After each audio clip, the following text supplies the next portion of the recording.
Previously on our invasion of Singapore.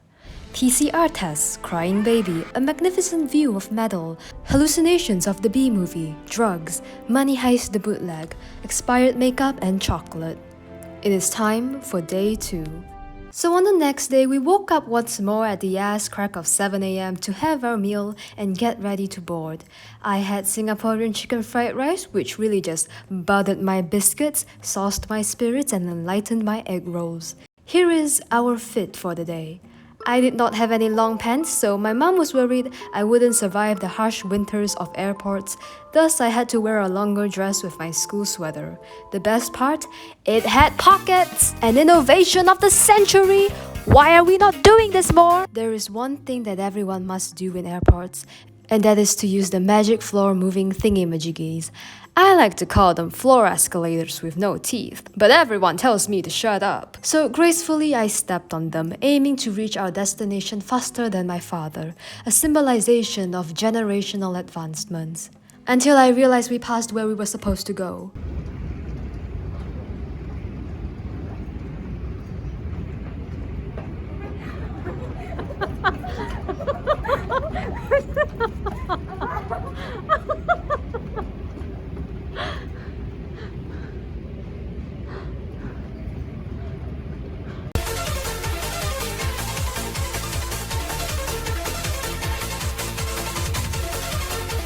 We got on the airport and similar to our previous flight, we were all handed a little care packet, except they added more desserts and snacks into this. I didn't film the process of boarding because I thought we were getting on our flight at 10 a.m, but it was actually 8 a.m. Which is why I can't be trusted with any information. Before I knew it, we were soaring high above the clouds, and I had to resist the masculine urge to just... frick stick. And I had to resist the masculine urge to just jump out and touch one of them. My toxic personality trait is believing I can definitely float on these ice crystals. In the flight, there was only one person allowed on each row, so I had plenty of leg room to work with, which is very important because I'm 6'5". Did I mention I am 6'5"? I am 6'5". There were no meals or TV on this flight, so I had all my focus back onto the Sigma male grind set of art. I made sure to download some reference pictures before the flight so I could really immerse myself in the experience. Especially with penguins of Madagascar playing in the back. A truly underrated film masterpiece, not as good as the B-movie though, of course. Also, look at my nails. The left is giving decent 6-year-old child discovering nail polish for the first time, while the right is giving corpse. I like to put cheap nail polish on so I can scratch it off when I'm feeling stressed or bored. Thus, a piece of me is now left behind on Scoot Airlines. Around 20 minutes in, I had colored in the eyes, and my art piece was starting to look like a cross between the skin sheet from Doctor Who and the hazelnut on fire. The plane was about to land. The flight was only from Singapore to Malaysia, so it was pretty quick. I made sure to store the uneaten snacks inside my bag in an extremely smooth and subtle way to avoid judgment, and we were left waiting for descent. I attempted to play my favorite game once more, called Look Around to See Who's Asleep so I can see them jolt awake in shock and panic when the plane lands. But the only people I could see was my dad and 20% of my mom, so once more I had been drowned in the ashes of disappointment. However, I arose from the ashes with a phoenix of anticipation as I could finally see the land of Malaysia coming into my view. This island kind of looks like a chicken drumstick. I wanted to put a montage of us landing and getting out in an aesthetically pleasing and relaxing way, but unfortunately, the landing made my low blood pressure shoot up to a normal level. The first thing I saw in the airport that reminded me of home was these toilets. I have not seen them for over 2 years. I almost cried of nostalgia from a toilet. After we arrived and did what was required, all the COVID tests and such, we were finally able to leave. We got on the car designated to bring us home for quarantine, and it was slowly occurring to me that I was returning to the life I had left for 2 years.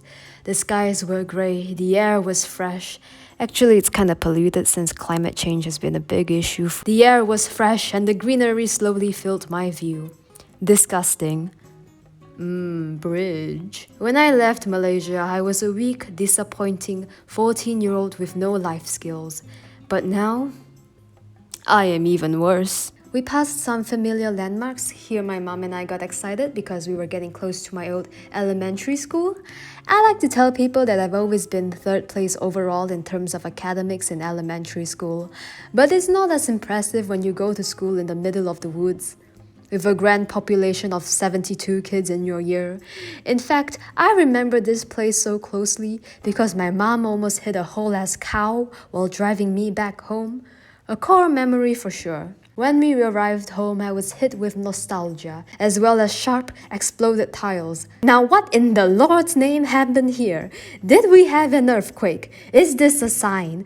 But that's fine, I can't wait to see our lovely lawn that my mom has worked so hard on. Holy shit, that is a new breed of rainforest. What is that? Oh, this one meow. Ignoring how our home has become a new wildlife research facility. Was that an exotic bird? What is going? Is that Thai video? Hả? Okay. Quay video à? Yeah. Quay xe luôn. Anh lên Khanh. Đó, thì Khanh.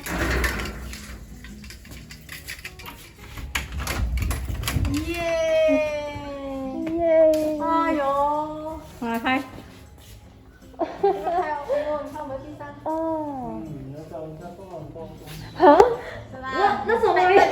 Ui cái. We interrupt our program to bring you this important message. Look up at the sky. Is it a bird? Is it a plane? No, it's unprotected stolen data. And also a bird. That's right, folks. Businessman File is here once again to introduce you to NordVPN, our first returning sponsor. Ever wanted to bypass censorship like the girl boss you are? Perhaps even block malware to prevent web pages from loading assets that are damaging to your computer, just like how I damaged my spine with scoliosis. But that's besides the point. Perhaps you would like to watch the B-movie on the streaming sites of 59 countries all over the world to truly feel complete.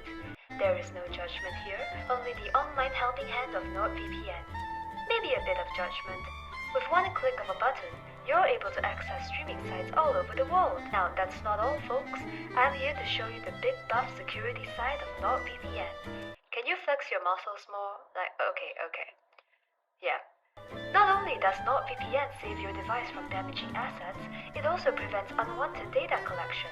Using a VPN reduces the amount of data companies can collect on you by anonymizing your web traffic like so.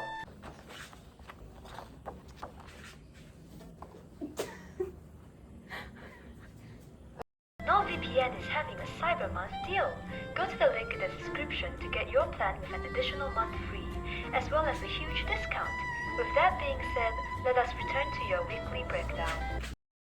And thus ends the journey back home, but it is not the end of the video yet. Oh no. I present to you the Faline Sun Nostalgia Tour. Why is he just sitting there?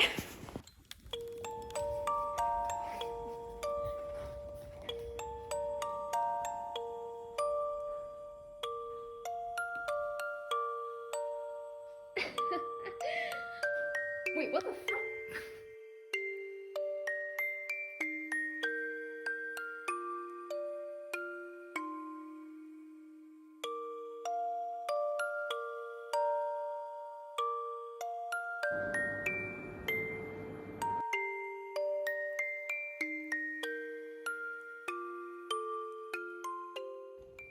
Geronimo? The Hunger Games. We're back! Yay! I have to clear out my closet because my clothes have been here for like over 2 years. I got some chemicals. I'm really not used to being back. Like, I can actually understand what people are saying now. Like back in Vietnam, people could be talking shit about me and I wouldn't know because I don't speak Vietnamese. But now, I can eavesdrop on people's personal conversations like a true Malaysian. My dad got me this shirt. I want to show you this. So when I was 13 or 14, I went to buy makeup for the first time, which was a really shameful experience for some reason because there is this stigma against girls who wear makeup. You know, it's kind of like everyone in my school or surrounding were not like other girls people. So basically, if you wore makeup, you were a basic bitch. and you don't care about your academics and you just want to flirt with guys. Wonderful. Then also another issue that I think is pretty big everywhere, but in Malaysia, my experience, it is colorism. Basically, pale skin? Tan skin? No. Before I went to buy makeup, the advice I got were like basically get a shade of foundation that's lighter than your skin tone. So I just went in and bought a random cream and I was like, yeah, this is definitely my shade.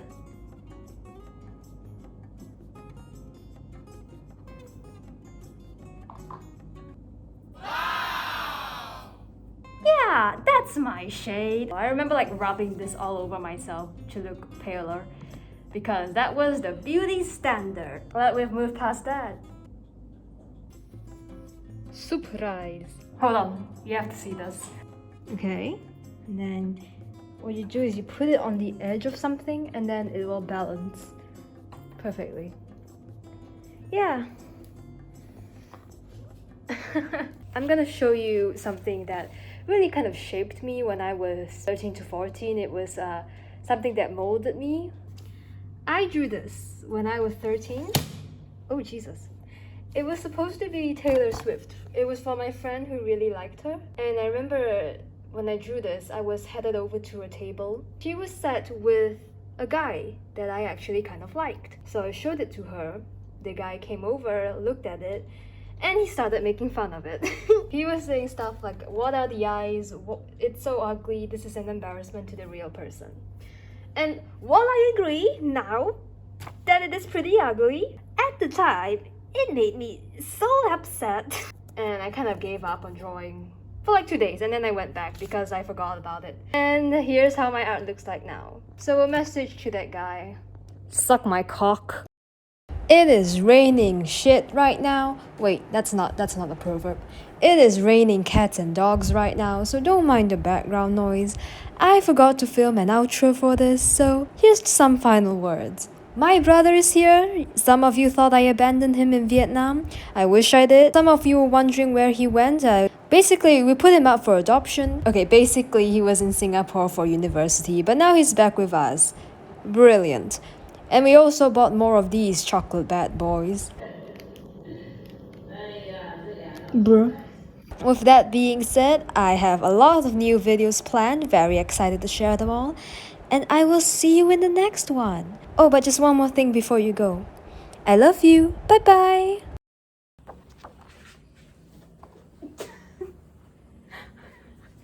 Okay, thank you. 我看一下。哥，我看不到。打出来了。